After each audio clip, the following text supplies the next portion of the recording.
Welcome back to the Golden State with Mates post-game live after the Warriors get their 10th win of the season, and they're now a perfect 2-0 to start the NBA Cup with a 123-118 victory over the Memphis Grizzlies. Some comments already from you guys in the comment section here, so I'm going to read them out, get straight into it. Sumil, hope I pronounced that correctly, has said, "These refs, man, WTF?" Daniel Hall says, "Such a wild ending." GSW says, "Refs and Grizzlies did not want the game to end." And Daniel responded saying, "NBA Cup intensity, LMAO." Now, the refs, right? I just watched Steve's presser there, and he said that it was disgusting the last quarter and a half. And it was. There's a lot of whistles being blown, a lot of physicality. Both teams went to the free throw line at least, for 25 free throws from the Warriors were 18 to 25. The Grizzlies were 27 of 33. You know what, though? If I was a Grizzlies fan right now, I'd be super pissed. I'd be super pissed with the way that my team played in the first 2.5 quarters, right? Because I actually think, yes, they played super hard at the end and the game got more physical as the game went along. I thought it was pretty physical throughout. But it kind of, the refs and the officiating became a bigger factor as the game progressed. And I think that was the Grizzlies' best chance of winning. And so if I was a fan of Memphis, I'd be pretty disappointed with the fact that I didn't try and bring that physicality and bring the refs into the game more from earlier in the game, where the Warriors always kind of had the game on their own terms. They were led by 1 after the opening period, led by 7 after at halftime after the second period, and then grew to a double-digit lead throughout the third quarter, ended up leading by 15 at the end of the third, and the game was kind of done from there. If you look at the final score, 123-118, you think, oh, yeah, okay, close game, good game. Not really. Like, the Warriors led by double digits for most of the second half, and that 5-point, even with like a minute to go, it was still like a 10-point game. Warriors always had in the back. Steph didn't come back for the fourth quarter whatsoever. So he rested the entire fourth quarter, even though the margin only results as 5. I would just be really disappointed because this game, to me, we can talk about the refereeing, and if you want to talk about that more, please do so in the comments. We can talk about the refereeing. Steve mentioned it as disgusting with the free throw attempts of both teams, just the physicality. Like, we can talk about that, but to me, the real difference in the game comes from the three-point line. And I'd be super annoyed if I was a Grizzlies fan watching that game, seeing my team take 42 three-point attempts and making 7, and continuing to fire away from beyond the arc when it clearly wasn't working. This is a team that went into the game ranked 21st in three-point attempts at 34.6 per game, so they'd take nearly 9 more than what they do on average, despite the fact they have a clear size advantage. I spoke about it on the preview episode yesterday, right? The Grizzlies had a huge advantage in terms of size in the fact of Jaren Jackson Jr., 6'11", Zach Edey, 7'4". They had Brandon Clark starting at center. He's 6'10", 6'11". Jay Huff came off the bench. He's 6'10", 6'11". Santi Aldama's 6'10", 6'11". They've got like 5 guys in their rotation who are taller and bigger than any Warrior player they can throw out there. The Warriors have 6'9", Kevon Looney, 6'9", Trace Jackson Davis, 6'9", Kyle Anderson. Memphis have 5 guys who they can throw out there who are all bigger than any of the Warriors players. And yet, I don't think Memphis really tried to utilize and take advantage of that enough until the game was essentially over, right? And so again, from a Grizzlies fan standpoint, I'd be pissed watching that game. Watching my team fire away 7 of 42, 16.7% from three-point range. Because you know what? When they tried to attack on the interior, Jaren Jackson Jr. was a beast. An absolute beast in this game when he did attack inside. The Warriors were helpless to stop him. He was either getting buckets or he was getting to the free throw line where he went to the free throw line 11 times, was 10 of 11. 11 of 20 from the floor overall, and that included 0 of 4 from 3. So really, if you take away the three-point attempts, he's 11 of 16 from the floor and 10 of 11 from the line. Game high 32 points. He was dominant on the interior. Why didn't you go to that more, Taylor Jenkins? Why didn't you try and give Jaren Jackson Jr. opportunities to either post up or literally just take the ball from the perimeter inside, off the dribble? Like, he was excellent. And I'm watching Jaren Jackson Jr. play in this game and thinking, God, I love him on the Warriors. As a two-way force, a guy that can handle the ball a little bit, who can create his own shot, who can score at all three levels, who's a defensive player of the year winner. Imagine that guy next to Draymond on the Warriors. He would be, we've been talking about, can the Warriors get a shooting big? If Jaren Jackson Jr. ever became available, get him on the Warriors because he would be ideal next to Draymond, right in the front court. But I'd be I can't reiterate the point enough that I'd be very disappointed if I was a Grizzlies fan because that game was winnable for them if they just went away from taking so many threes. Like, look at some of their guys here. Santi Aldama only played 16 minutes. I spoke about him being a factor in the preview episode. Yes, they clearly wasn't. 2 of 8, 0 of 3 from deep. Jackson, 0 of 4. Clark, 0 of 2, taking corner threes. I don't like it. Jalen Wells, 2 of 6. Scottie Pippen Jr., 0 of 2. Desmond Bain, in his return, 1 of 4. Edie went 2 of 2. So take away Edie and they're 5 of 40 on threes. My goodness. Smart, 1 of 6. Just firing away, even though he's not a great three-point shooter. Jake LaRavia, 1 of 3. Vince Williams Jr., 0 of 4. Although I like what he did defensively. Kennard, coming into the game, shooting 57% on 3. 0 of 5. Jay Huff, 0 of 1.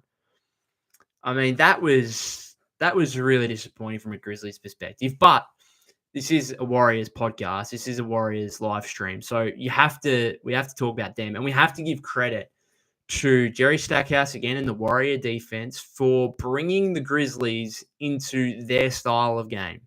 Where if you want to get up and down the floor and you want to be fast and get out in transition and stuff like that and get up a heap of threes, perfect. That's just what the Warriors want to do. And to be fair, that's what the Grizzlies want to do to a degree as well, given they entered the game third in pace across the league.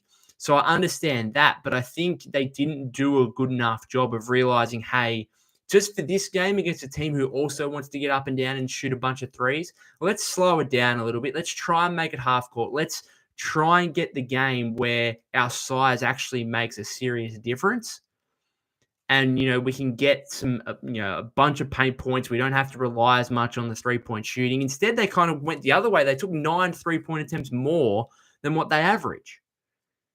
And so credit to the Warriors, particularly through the first 2.5, 3 quarters, for forcing Memphis into their style of game. Because if you play a style where you're up and down, the pace is high, and you're taking a bunch of threes, the Warriors are going to win on most occasions, right? They finish, 16 of 41? 19 of 46. 19 of 46 from three-point range. I think that was 16 of 41 at one point. 19 of 46, 41.3% from three-point range. So that's an extra 36 points from the three-point line. That's the difference. You win by 5. That's evidently the difference. That is the difference in the game, right? Why the Grizzlies thought, okay, we need to try and match the amount of attempts the Warriors are taking. And that's sometimes a league, right? Sometimes you get into a matchup where it's like, okay, they're just firing away and making threes. We need to try and match that because at the end of the day, 2 points doesn't equal 3 points, right? And you're always getting an advantage from the three-point line if you're making shots, which is the key here. If you're making shots, Memphis weren't. They took way too long to adjust, in my opinion. They should have seen that, okay, first half, we're not really shooting the ball that well. Let's try and attack the inside. Let's not only put pressure on the Warrior defense and their lack of size. We've seen them get beat up by opposing centers this season. Their 2 losses came from Ivica Zubac going for 23, 18, and 6 for the Clippers, and then Mobley going for a similar stat line in very limited minutes because it was a blowout win. Jared Allen had a double-double in that game as well. Like, we've seen them get beat up on the inside. They're vulnerable. Why the Grizzlies took so long to actually go to that, I'll never know. Because when they did through Jackson, it was effective. So it doesn't make any sense. So Emil says, we contested threes and closed out very well. I agree with that. I agree. The Warrior defense deserves credit for making those threes reasonably difficult, albeit they still missed some open ones. But adjust quicker.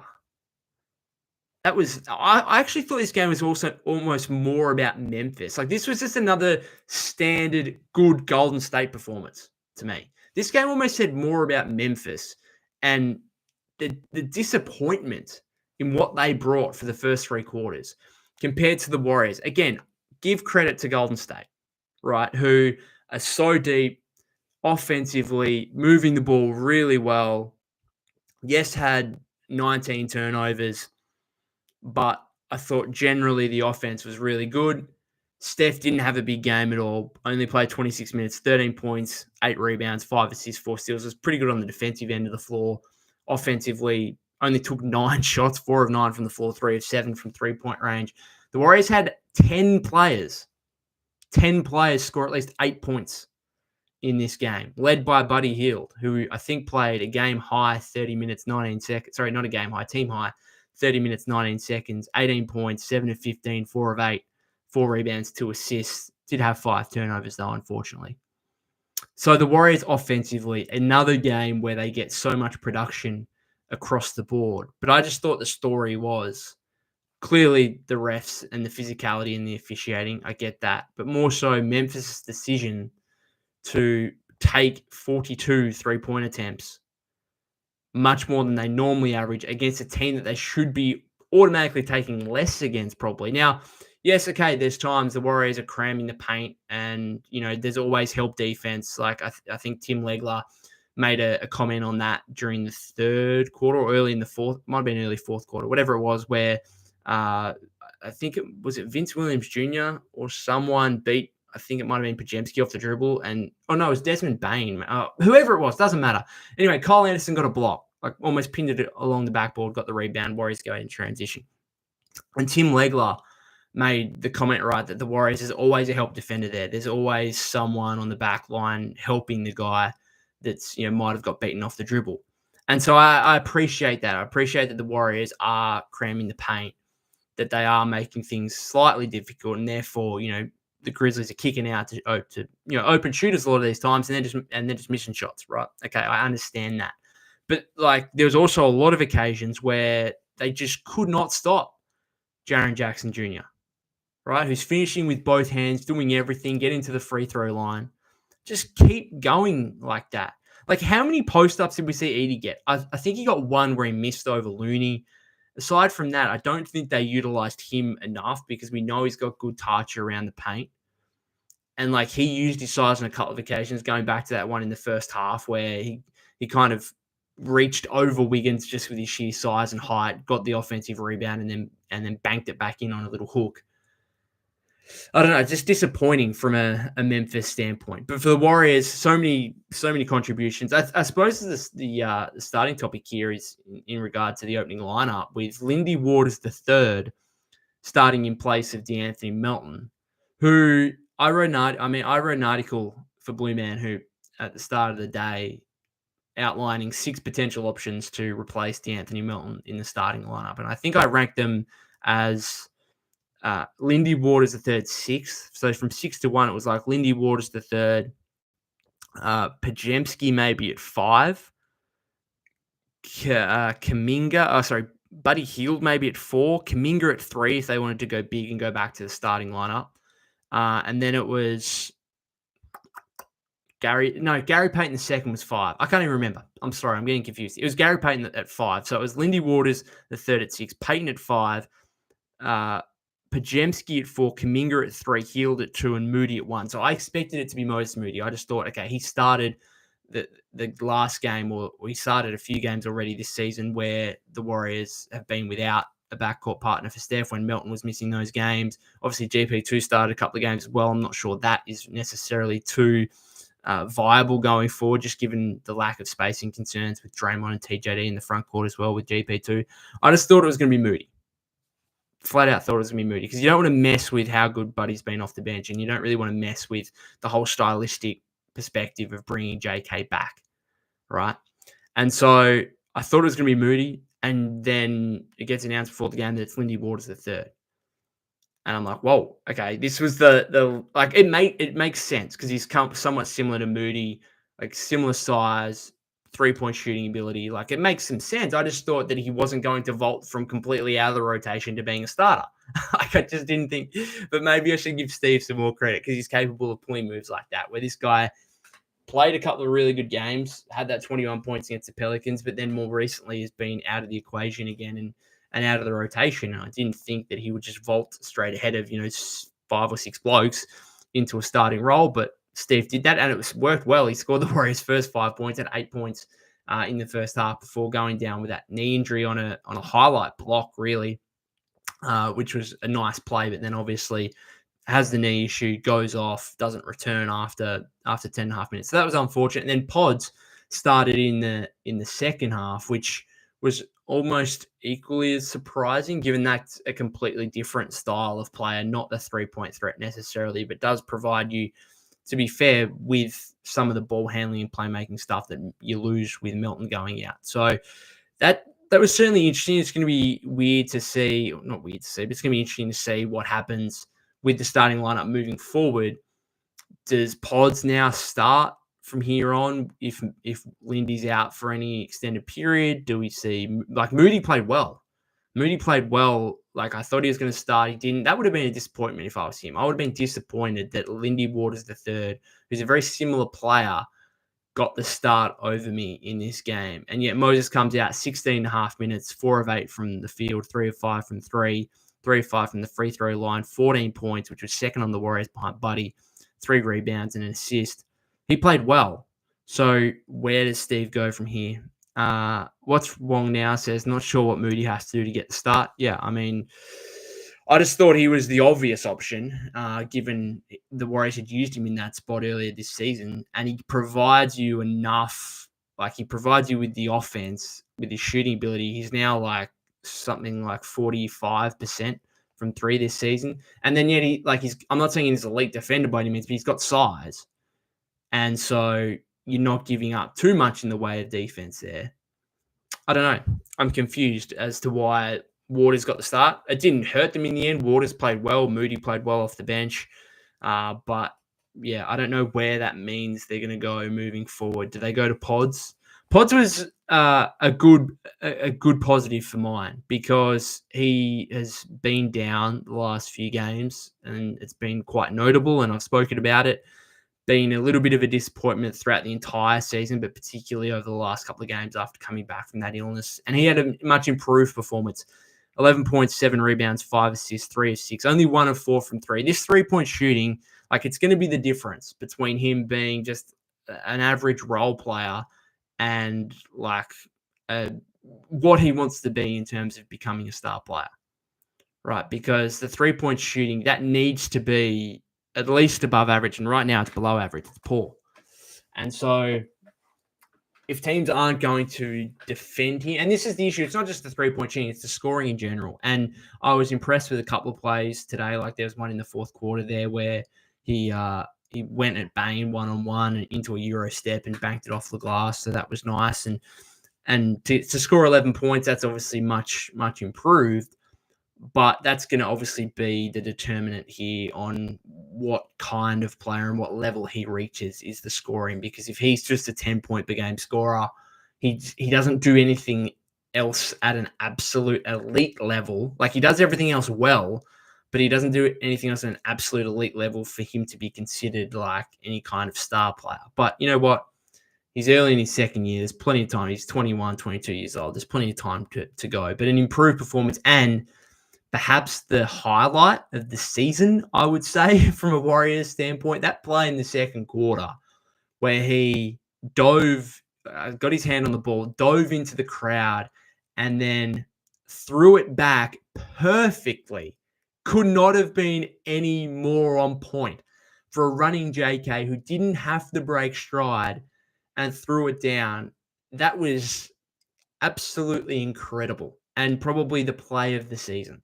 Now, he did not mean to do it, I don't think, in any way, shape, or form. I think he was just trying to throw the ball back in play, and it just somehow perfectly landed in the exact right spot. Couldn't have been any centimeter perfect.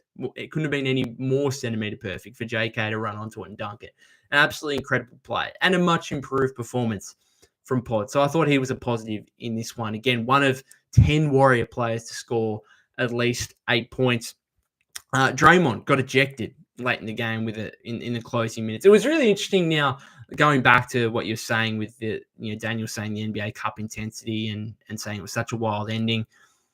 Like, it is what it is. Like this, I actually don't mind seeing like the NBA Cup and where point differential makes a difference, and the Grizzlies going out there and thinking, you know what, a few points here or there. Yes, we're going to lose the game, but this could actually matter in the grand scheme of things. And Steph rests the whole fourth. I don't know if there's a slight injury concern there or whatever that Steve was trying to, rest Steph from bringing him back. But it'd be interesting to see like what happens if the Warriors miss the quarterfinals or whatever on point differential. And you could look back at this game and think, well, if they brought back Steph, they could have just easily won that game by 15, 20 points maybe. And instead, they kind of allowed the Grizzlies to come back and make it a lot closer than what the game actually was. Like this, a 5-point game in the end it was a double-digit lead for the majority of the second half. Daniel Hall says, if I remember right, out of the draft, shooting was one of the things he was good at. Yeah, he shot like over 40% from three at Santa Clara in his final rookie season. Final college season, sorry. And he shot the ball pretty well at times last year. It wasn't so much the percentage. It was more so he was giving up and not taking some wide open threes that we think he probably should have. And then during Summer League, he actually shot the ball really well as well and on higher volume. And so looking at Summer League, yes, at Summer League, we can debate how much you really want to read into that. But we thought, okay, yeah, like he spoke about wanting to take like 8 threes a game. Well, he's way off it at this point, partly because he's not taking enough. Sorry, partly because he's not playing enough, I should say. And partly also because he's just not making any. So he's lost confidence. Like he has lost confidence. He was firing away a couple of times there in the second half, and it's almost more of a hope at the moment. Like we hope it goes in more so than we're actually confident it goes in, which is, it's strange to say that like Draymond Green is just a better 3-point shooter at the moment than Brandon Podziemski. Like he just is. Like Draymond's firing away from the corners or top of the key, and like it looks super confident. And he goes another, what was he? He took 7 3-point attempts, 3 of 7. Missed his first couple, made 3 in the second half. So he's like 45% from 3 this season, which I wrote about earlier as well. Like it's proving that last season was no fluke. And that's huge for the Warriors if Draymond's going to start. It's not just making shots in terms of he's above 40%, career high, but entering this game, he was at 3.2 attempts per game from 3-point range, which is nearly an attempt more than last season where he was at 2.3. And then the 2 years before that, he was 1.2 and 1.8. And so right now he's taking like nearly 2 more attempts per game than what we saw a couple of years ago. And that's just huge for the Warriors. And it makes it a little bit more viable and a little bit easier on offense when you're also playing TJ next to Draymond. So it's huge. But on pods, better performance. The shooting just needs to somehow come around. And it just isn't at the moment, which is unfortunate, but hopefully there's some regression to the mean somewhat, because he's not going to be this bad a shooter for the entire season, you wouldn't have thought. Other guys here, Wiggins only played, like the minutes were spread out again. And again, that was partly to do with the fact that it was fairly comfortable in the fourth quarter. Wiggins only played 20 minutes or just under 21 minutes, 5 of 15, 1 of 4, 13 points, 3 rebounds. Again, didn't shoot the ball overly well. I just like the way he's playing. It's like I keep saying it every game. It's like, he didn't shoot the ball that well, but you know what? I just like the way he's playing, the intensity he's playing with. Draymond, we spoke about, 13, really active, 13 points, 5, 11, 3 of 7, 8 rebounds, 7 assists. Again, got ejected for 2 technical fouls late. Steve didn't really want to comment on the officiating. Just here we go. Draymond, I just got a notification here from the Anthony Slater. Draymond Green called the Grizzlies' offensive movement attack tonight unconventional and weird. He explains why. There's a video there that I'll watch later. Actually, let me watch it now. I just want to see if he talks about like the 3-point shooting. I don't know if you guys can hear this.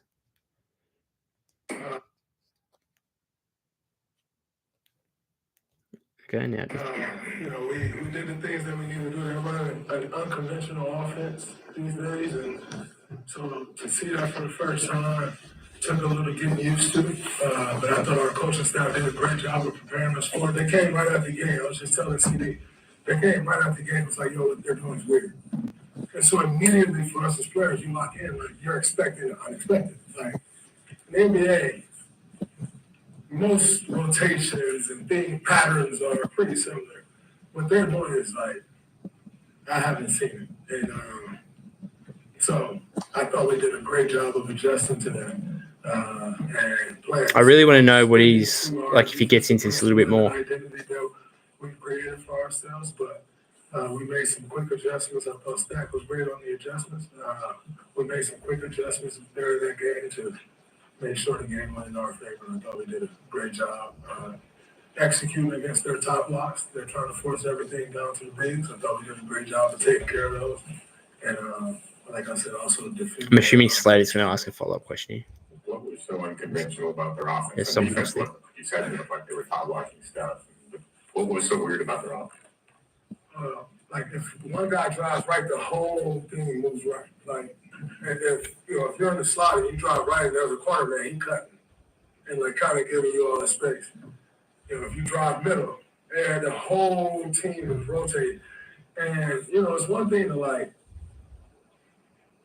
move and replace yourself, but no matter what it is, no matter who it is, no matter the personalities, everybody's rotating. And it's just something a little different. It makes the typical help patterns a little different.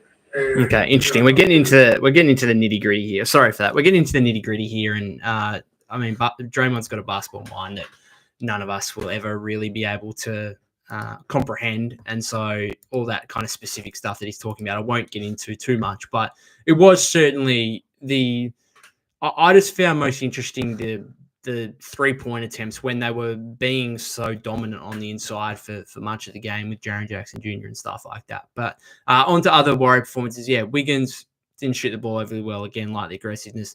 Trace, 9 points, 6 rebounds, including 2 offensive, 2 assists, a steal and a block. I've liked his last couple of performances more than I did the couple before that, providing a little bit more aggression. Yeah, I mean, it's okay. It's not great, I wouldn't say. It's probably not at the level I expected going into the season, but it's been okay the last couple of games. And the Warriors are playing reasonably well with him out on the floor. I mean, he's a -1 in this game. And he was GP2 was a -6. Some of that was at the end. Yeah, I mean, I'll say it again. I don't know if the Warriors need to try and find an upgrade at center, or if they're just comfortable with what they're doing. Where Trace plays 18 minutes, Loon plays just over 12, so it's like 31 minutes of those two guys, and then the rest is like slow-mo and Draymond as small ball centers. Maybe you're just comfortable with that. Vince Williams Jr. did a good job being quite physical and the rest of the Grizzlies defense and just not allowing Steph to get too many shots up, and clearly didn't want to be killed by Steph in a way that the Thunder and also the Mavericks were in the last 2 games, where Steph both went for 30 plus and obviously won the games against each of those oppositions. And as a result, Steph, just like the unselfish superstar he is, he's like, okay, I won't force it. If my guys are open, then I'm going to find them and trust them. And what does it result in? 10 guys scoring at least 8 points. GP2, not a whole lot of impact. Would have been a game for him had Ja Morant been available and playing, but he wasn't. So not really a GP2 game. Had a nice steal on Bane at one point. Not too much else. I just want to say a couple of the outlet passes from the Warriors. They should have won this game by more, because some of their free throw shooting, again, 18 to 25, 72%. And in that second half, some of the free throw shooting, again, was just abysmal, poor. And then there's a couple of times, I think twice, Buddy Hield was leaking out for open layups or dunks. And Trace didn't find him the first time, partly because Buddy wasn't really watching. And then the second time, in the space of a few minutes, GP2 just overthrew it, essentially, and couldn't find him. So, I don't know. The Warriors probably should have won by more in the end, the way that the game was going. Daniel Hall says, I'm happy this season we can beat the teams we should beat without Steph having to go for 30 a night. Yeah, I agree. I mean, the depth, Steph's still capable of it. And I think that's the most important thing. I think that's really important that Steph's shown that in the big games, he's still really capable, because that's what it's going to take against good teams in the playoffs. If the Warriors do get there, is that you're just going to have games where Steph goes for 35 plus points and carries you. But throughout the regular season, you can certainly get away with winning these games where, depending on how defenses guard Steph, it's like, no, okay, we're just going to let everyone else cook, basically, where we just have a heap of guys score double figures. Henry says, these were the worst refs I've seen all year. Absolutely horrendous ending with the ticky-tack fouls. Was it... I don't know. Was it that many ticky-tack fouls? I thought there was a lot of physicality. Justin says refs wanted the Grizzlies to win. I don't know. I'm not going to comment too much on that.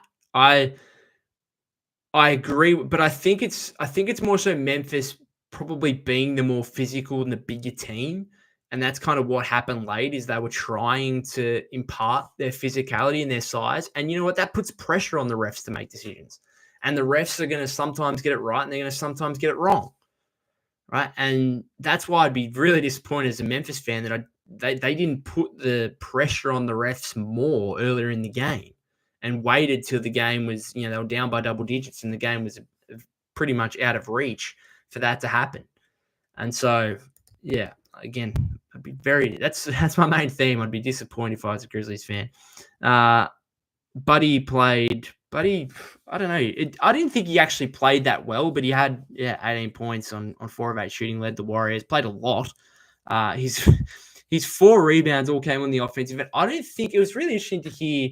I think it was Mike Breen and Tim Legler again talking about his athletics career previously, which I didn't know about. I didn't know that he had a track career. And I'm not sure if he's actually quick or if it's simply he works almost harder than any other player in terms of pushing from defense into offense. Like the amount of times he, contests a shot on the perimeter and then he just sprints out. And even off a make, he just sprints to the other end of the floor. I don't think I've seen a guy sprint as hard as he does to the other end of the floor.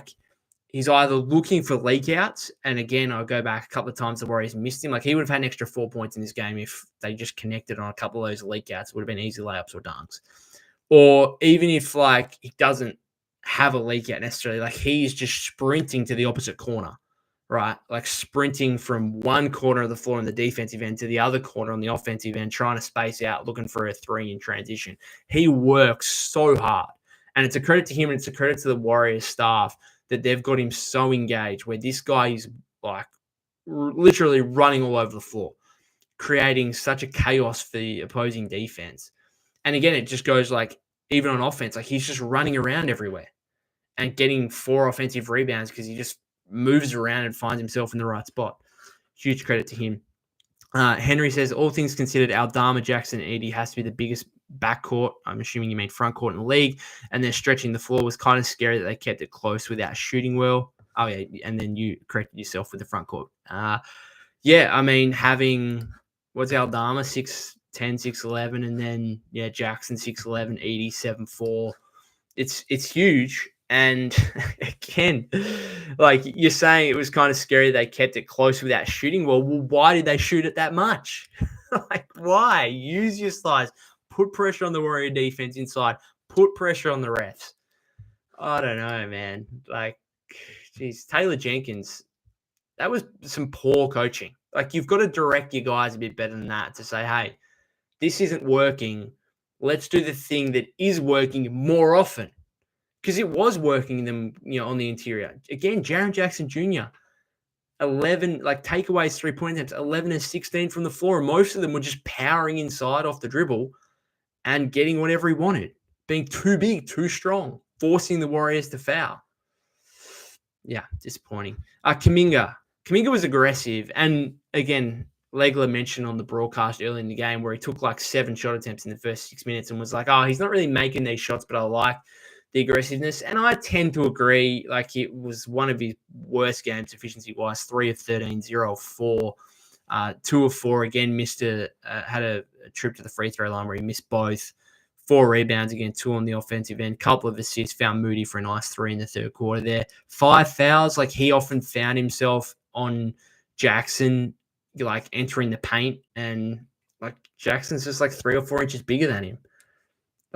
JK couldn't really do a whole lot about it. And so 5 fouls in 18 minutes. But I'm not sure he could have done anything more. It's just the size differential there. Slow-mo, thought he played really well. 8 points, 4 rebounds, 4 assists, couple of block shots, 3 of 7, 2 of 3, knocked down a couple of triples. I love this guy. Like, he's just your prototypical Warrior player. Like, he just does a bit of everything. He's so versatile. He's such a good pickup. So, and there's, there's going to be games like early in the season where he like doesn't play in the second half, and it's like, oh, that's pretty notable. Like, he only played 5 minutes in this game. But generally, it's just like, yeah, he's going to play 19, 20 minutes, and he's going to just do stuff. He's just going to do stuff and play well. And that's the thing, like, the Warriors just have so many guys who aren't necessarily elite at any one skill, but just do a whole lot of stuff. And that's when you play the style they do in terms of, okay, ball movement, the player movement. Like, you need guys in sync, and that's what they've got. High IQ guys who, you know what, we can shoot. We're not necessarily, Kyle Anderson, guys like this. We're not elite shooters, but we can knock one down if the defense leaves us wide open. Oh, but if the defense closes out a little bit, you know what, we're capable and we're skillful enough to put the ball on the floor at 6'9" and make plays off the dribble, right? We can finish at the rack a little bit. Not elite at anything, but like just good all-around players. And that's what the Warriors have. Pods is like that. Draymond is like the elite version of that, like does a little bit of everything, and then he's just like an elite defender on top of it. The Warriors just have a bunch of guys that are just good all-around players, really. That's how they were getting it off to this 10-2 start. A few more comments here. Free Civ says, refs bet on Grizzlies to cover the spread. Well, yeah, I mean, it looked like the Warriors were going to cover the spread there for the majority until that last minute. Not sure that's the case, though. Henry says, Kuminga finally looking like Clyde Drexler, gliding to the rim and laying it in rather than just dunking in transition. Nifty stuff. Yeah, he had that big one.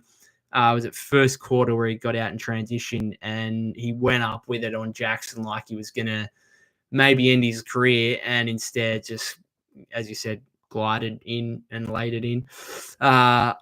Miguel says, any Lindy Waters injury update? He got the start over Melton, who just got injured. Yes, I spoke about Lindy Waters before. Don't know if you're in the stream for that. But, yeah, a little bit disappointing. That was a huge block, and I don't think there's been any injury update. Looked pretty dangerous. Looked like a hyperextension of the knee where, as they mentioned on the broadcast, you kind of land stiff-legged without any flexion. I've done that before in a game of Australian rules football when I was 17.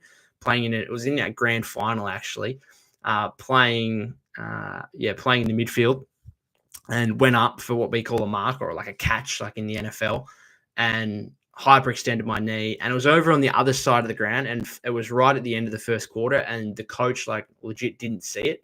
I was on the ground for probably a minute in some serious pain, as Lindy Waters III would have been in that incident.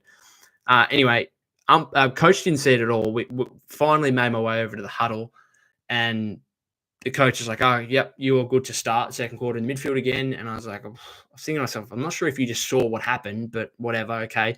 Finally, actually got through the game, okay. This is one of the most memorable sporting achievements of my life. Got through the game, okay. Kicked the goal early in the second quarter, actually. We won. I was only 17, but we went out and had a few celebratory drinks that night. Woke up the next morning in absolutely agonizing pain. Got my old man to take me to the doctors the next day. Got an X-ray. I actually fractured my patella, and that was what happened. Which was probably not the worst result, because that's kind of how you can get like this ACL, MCL damage as well. Which there was no ligament damage, just a fractured patella. And I think I was out for 6 weeks or so. But anyway, onto that.